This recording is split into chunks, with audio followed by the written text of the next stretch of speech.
नमस्कार, मैं हूं आपके साथ विपुल पांडे। जनपद इटावा में अलग अलग दो जगह पर 5 फीट व 4 फीट लंबे स्पेक्टिकल कोबरा सांप के दिखाई देने की सूचना। बता दें कि mission snake bite death free India के यूपी कोऑर्डिनेटर सर्प मित्र डॉक्टर आशीष त्रिपाठी को फोन पर मिली। एक कॉल कचौरा रोड पर स्थित विक्रमपुर गांव से जय सिंह राजपूत व एक कॉल जसवंत नगर के कड़े खेड़ा से भुवनेश यादव के घर से सामने आई। दोनों कोबरा निकलने की सूचना मिलते ही सर्प मित्र डॉक्टर आशीष त्रिपाठी तत्काल अकेले ही मौके पर पहुंचे और बता दें कि दोनों कोबरा सर्प को अपने विशेष उपकरणों की सहायता से बिना किसी नुकसान पहुंचाए ही बड़ी मशक्कत के बाद 5 से 10 मिनट में सुरक्षित पकड़ लिया। वह दोनों को ले जाकर उसके प्राकृत वास में भी छोड़ दिया। वन्यजीव विशेषज्ञ सर्प मित्र डॉक्टर आशीष ने जानकारी देते हुए बताया कि ये दोनों बेहद ही खतरनाक स्पेक्टिकल कोबरा सर्प थे, जिसमें जानलेवा न्यूरोटॉक्सिक जहर होता है। इनके द्वारा किसी भी इंसान को काट लेने से मात्र 10 से 20 मिनट में उनकी मृत्यु हो जाती है। क्या नाम है तुम्हारा? सुनील कुमार वाली हो? विक्रमपुर के आशीष त्रिपाठी जो डॉक्टर साहब उनको बुलाया गया था, उन्होंने कीड़ा पकड़ा है हमारे मकान में। नागिन थी? काली नागिन थी और वो थी 4-5 फुट की लगभग। ये हमने मकान अपना जब साफ कर रहे थे तब दिखाई पड़ी, तो हमने सूचना की डॉक्टर त्रिपाठी साहब को। ये जीने के नीचे बैठी हुई थी। हम रात में कल मेरा घर बन रहा था, 1 महीने से लगा था घर बन रहा है, तो उसमें बेजर बिछी थी, जमीन फर्श होने के लिए उसमें गिट्टी बिछी थी। तो रात में जब आए तो एक सांप वहाँ से मुझे लाइट में दिखाई दिया 11 बजे। तो हम लोग परेशान हो गए, तो वो चलते चलते रेंगते कमरे में घुस गया। तो कमरे की हमने लगा दी कुंडी लगा के फिर मैं रात भर उसका इंतजार किया कहीं जाए कि नहीं जाए। सुबह जब देखा तो वो वहीं पर था। फिर मैंने रेस्क्यू टीम से फ़ोन किया। असल में मुझे आज 2 रेस्क्यू कॉल आई थी और एक ही इलाके से हैं। अभी जहां हम खड़े हैं ये आपका कटे खेरा है, जसवंत नगर का एरिया, और यहाँ पर एक निर्माणाधीन मकान में एक छज्जे जो जीना है उसके नीचे कभी एक स्पेक्टिकल कोबरा था, वो हमने पकड़ा। क्या नाम है? अगली खबर की ओर। जनपद संभल के बहजोई जिलाधिकारी कार्यालय के निकट बड़े फील्ड पर भारतीय किसान संघ के कार्यकर्ताओं ने जिलाध्यक्ष आर्य भोले सिंह त्यागी की अध्यक्षता में अपनी मांगों को लेकर धरना प्रदर्शन कर जिलाधिकारी कार्यालय पर ज्ञापन सौंपा। किसानों का कहना है कि कृषि उपज की लागत के आधार पर लाभकारी मूल्य किसानों को मिले और बताया कि किसानों को कृषि उपज की लागत के आधार पर लाभकारी मूल्य नहीं मिलने के कारण गरीब किसान और गरीब व कर्जदार होता है। इसलिए हमारी मांग सरकार से है कि हमारी मांग को पूरा किया जाए जल्दी से जल्दी। क्या नाम आपका? मेरा नाम नरेंद्र सिंह है और मैं भारतीय किसान संघ में मेरठ प्रांत का मेरे पास दायित्व है और मुझ पे संभल जिले का प्रभार भी इस समय भारतीय किसान संघ की ओर से मुझे दिया हुआ है। जैसे यहाँ पर आपने धरना दिया है, किस संबंध में दिया है? ये धरना जो है हमारा, ये सरकार से जो हमारी मांग है, काफी दिन पुरानी हमारी मांग है। एक बार हम 25,000 ग्राम समितियों से भी सरकार को ज्ञापन भेज चुके हैं। उसी के उसमें ज्ञापन जो हमने ज्ञापन भेजा है उसके उसमें ही मांग है। अभी हमने पीछे 10 अगस्त 11 अगस्त को हमने एक हमारी अखिल भारतीय बैठक हुई थी जिसमें सरकार से हमने मांग की थी कि किसान को, जो भी किसान है, हमें लाभकारी मूल्य चाहिए। क्या नाम आपका?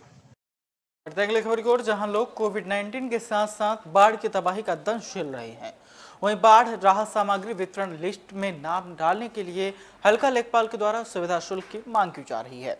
ऐसे में नाराज ग्रामीणों ने प्रदर्शन का विरोध करते हुए लेखपाल के विरुद्ध कार्रवाई की मांग की है। भनवापुर ब्लॉक क्षेत्र की ग्राम पंचायत मधुकरपुर में चौबे गांव के प्रधान शिवचरण यादव, प्रधान छेदी यादव सहित गांव के दर्जनों ग्रामीणों ने कहा कि हमारा गांव बाढ़ के पानी से चारों तरफ करीब 2 हफ्ते तक घिरा रहा।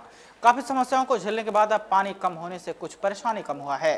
सरकार द्वारा बाढ़ पीड़ितों को मिलने वाला राशन सामग्री वितरण के लिए लेखपाल सुधीर श्रीवास्तव के द्वारा लाभार्थियों के नाम डालने के लिए प्रति यूनिट 50 रुपए की सुविधा शुल्क की मांग की जा रही है।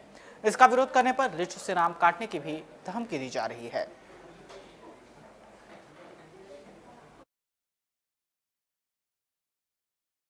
इटावा कचहरी परिसर में धरना प्रदर्शन करते हुए किसानों ने अपनी मांग रखी। किसानों का कहना है कि फसल की उपज का लागत के आधार पर लाभकारी मूल्य सुनिश्चित होने के संदर्भ में भारतीय किसान संघ ने ज्ञापन सौंपा।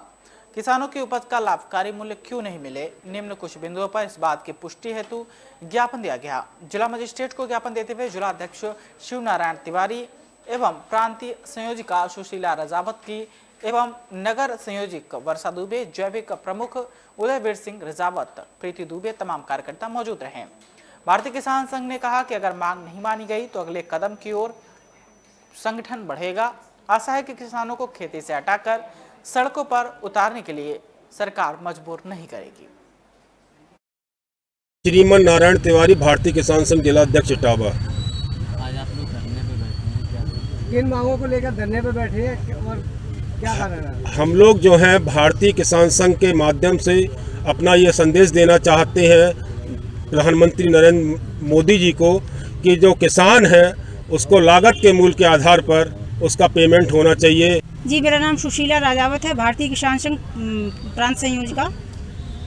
किन मांगों को लेके आप लोग यहाँ कचहरी पर? आज यहाँ पर हम लोग जो राष्ट्रव्यापी जो आज धरना किया जा रहा है, पूरे राष्ट्र में धरना किया जा रहा है और मेरी मांग यही है कि जो हमारे किसान भाई हैं बेहद परेशान हैं, लोग फांसी लगा के मर रहे हैं, आत्महत्या कर रहे हैं। क्योंकि खबरगोंडा जनपद से है, जहां पर अंबेडकर नगर चौराहे पर ट्रैफिक सिपाही होमगार्ड के सामने ट्रक चालक की पिटाई कर दी और महिला और कार चालक को पिटाई करते हुए वीडियो सोशल मीडिया पर वायरल हो रहा है। दरअसल मामला जो है थाना नगर कोतवाली क्षेत्र अंबेडकर चौराहे का है, जहां पर लखनऊ की ओर से आ रही ट्रक व पीछे से आ रहे कार चौराहे पर रुका। कार चालक ने कार को रोका और कार में बैठी महिला कार से उतरी और ट्रक चालक को ट्रक से उतारकर मारना शुरू कर दिया। ट्रक चालक हाथ जोड़ता रहा, रहम की भीख मांगता रहा, लेकिन महिला ने एक ना सुनी। धीरे धीरे चौराहे पर भीड़ लग गई, जिससे कि लंबा जाम भी लग गया।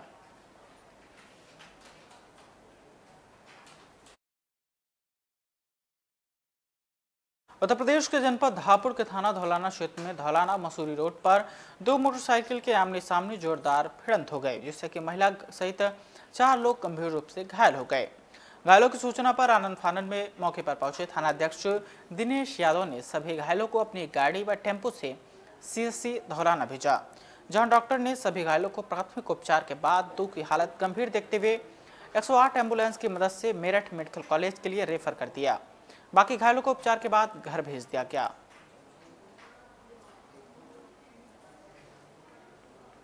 केस आया, क्या मामला? परिजनों द्वारा 4 व्यक्तियों को, जिनमें एक महिला शामिल हैं, अस्पताल में लाया गया है। परिजनों द्वारा बताया गया है कि एक्सीडेंट में घायल अवस्था में आए हैं। उनको प्राथमिक उपचार कर दिया गया है, जिसमें से 2 की हालत थोड़ी गंभीर है, उनको रेफर कर दिया गया है। बाकी 2 लोगों की हालत सामान्य है, उनको प्राथमिक उपचार देके घर। संभल जिले में बुखार से पहली मौत से हड़कंप मच गया। बता दें कि 3 वर्ष की बच्ची की मौत के बाद परिजनों का रो रो कर बुरा हाल है। मिली जानकारी के मुताबिक इलाज की देरी की वजह से बच्ची की मौत हुई। जिले के कई गांवों में बुखार का प्रकोप भी देखा जा रहा है। कोतवाली गनौर के ग्राम दबथरा का मामला बताया जा रहा है, जहां पर एक बच्चे की मौत हुई है। 3 साल की बच्ची की मौत हुई है, क्या कारण रहा? आज सुबह हमारे पास ये 3 वर्ष की बच्ची आई, जिसका नाम अंजलि है, पिता का नाम भूपेंद्र है और दफ्तरा हरकिशन की रहने वाले हैं। सुबह जब ये लेके आए थे तो बच्ची को बहुत तेज फीवर था। पूछने पर ये बताया गया कि किसी लोकल डॉक्टर से ही उनका इलाज चल रहा था।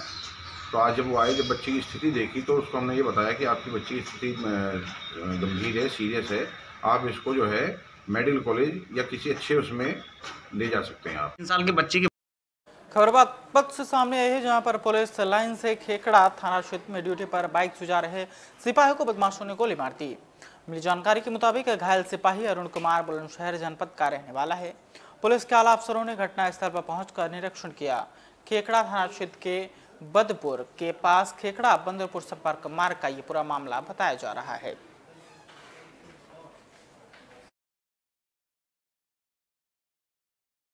शाहजहांपुर में उस समय सनसनी फैल गई जब शूटरों ने ताबड़तोड़ फायरिंग कर मछली कारोबारी की सरेआम हत्या कर दी।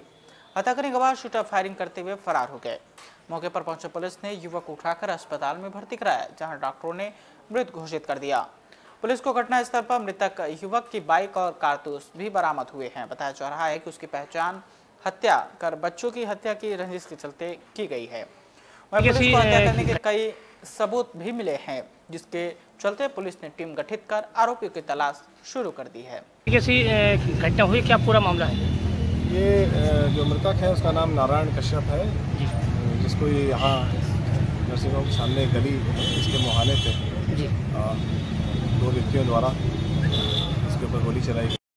शासन ने विद्यालयों का शिक्षण समय प्रातः 8 बजे से शाम 4:30 बजे तक कर दिया है, जिस पर विधान परिषद में शिक्षक विधायक राज बहादुर सिंह द्वारा आपत्ति उठाते हुए माध्यमिक शिक्षा मंत्री द्वारा आश्वासन दिए जाने के उपरांत भी समय परिवर्तन का आदेश नहीं दिया गया है, जिसकी वजह से सरकार की राष्ट्र निर्माता शिक्षकों को बंधुआ मजदूर बनाने की नीयत को दृष्टिगत रखते हुए प्रांतीय नेतृत्व के आह्वान पर शासन की शिक्षा संहिता विरोधी 2 पालियों में विद्यालय चलाने और शिक्षकों को प्रातः 8 बजे से 4:30 बजे तक विद्यालय में उपस्थित रहने की बाध्यता के विरोध स्वरूप जनपद के विद्यालयों में 8 सितंबर को शिक्षण कार्य का बहिष्कार किया गया।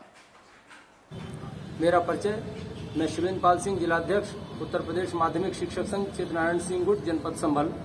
जी, ये जो धरना प्रदर्शन आप कर रहे हैं, इसका कारण क्या है?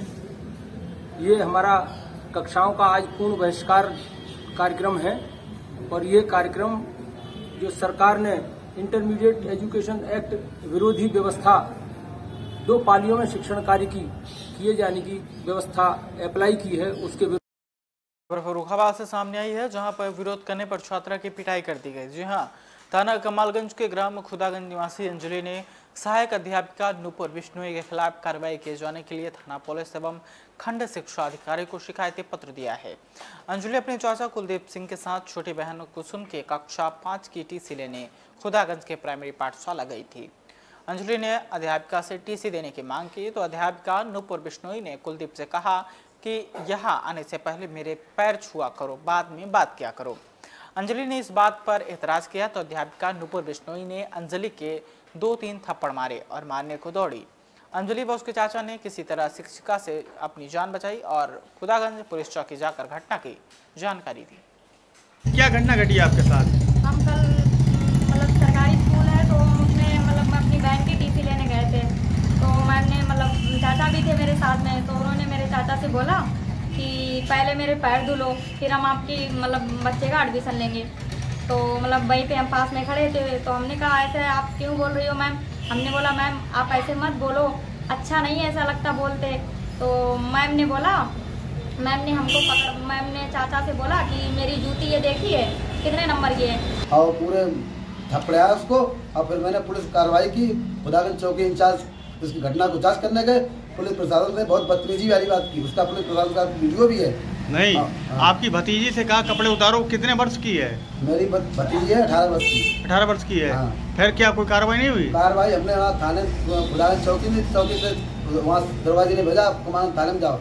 यहाँ इंस्पेक्टर साहब को देखे, इंस्पेक्टर साहब ने कही आप डीएम साहब को दो, डीएम साहब को वहाँ एप्लीकेशन।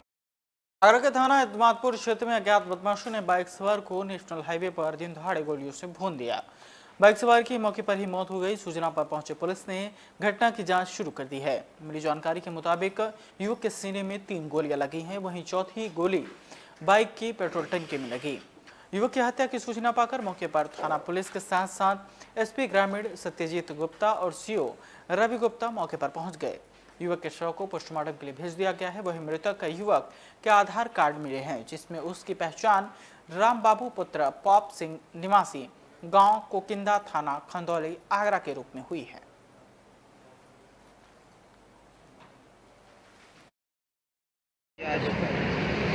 आज दिनांक 8/9/2021 को यहाँ भागोपुर के ऊपर जो फ्लाईओवर है, यहाँ पर एक फायरिंग की सूचना मिली। पुलिस तत्काल यहाँ पहुँची, देखी कि यहाँ एक व्यक्ति जिसका नाम राम बाबू आइडेंटिफाई हुआ, जो थाना क्षेत्र खंदौली का रहने वाला है, इसको गोली लगी है। तत्काल पुलिस द्वारा उसको इलाज हेतु अस्पताल ले जाया गया। अस्पताल में उसको ब्रॉड डेड डिक्लेयर कर दिया गया। किसके द्वारा ये घटना की गई, इसके संबंध में जानकारी इकट्ठा की जा रही है। आज दिनांक 8/9/2021 को यहाँ भागोपुर के ऊपर जो फ्लाईओवर है, यहाँ पर एक फायरिंग की सूचना मिली। पुलिस तत्काल इस वक्त की खबरों में फिलहाल इतना ही। देश दुनिया की तमाम खबरों के लिए देखते रहिए स्टार न्यूज़। दीजिए इजाजत, नमस्कार।